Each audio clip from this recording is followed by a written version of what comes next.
എല്ലാവരും ഉച്ചയൂണ് കഴിച്ചോ? ഞാൻ ഏതായാലും ഉച്ചയൂണ് കഴിക്കാൻ പോവുകയാണ്.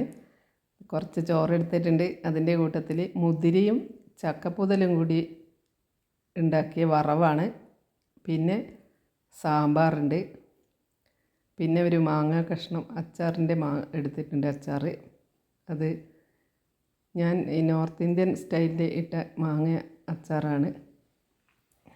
അതിൻ്റെ ആ ഗ്രേവി തന്നെ നമ്മൾ ആദ്യം ഒന്ന് തൊട്ട് വായിൽ വെച്ച് നോക്കിയാണ് നല്ല ടേസ്റ്റാണ്. അപ്പോൾ ഈ മുതിര ചക്കപ്പുതലും വറവും കൂട്ടിയിട്ട് കുറച്ച് ചോറ് വാരി കഴിക്കട്ടെ. ആദ്യം തന്നെ നല്ല ടേസ്റ്റ് ഉണ്ട്. ഇങ്ങനെ തയ്യാറാക്കി നോക്കണം നിങ്ങൾ. എനിക്ക് മുതിര വലിയ ഇഷ്ടമാണ്. അതുകൊണ്ട് ഞാൻ ഇതേപോലെ ഇന്ന് തയ്യാറാക്കാമെന്ന് വിചാരിച്ചു. അപ്പോൾ എല്ലാവരും ഊണ് കഴിക്കട്ടെ.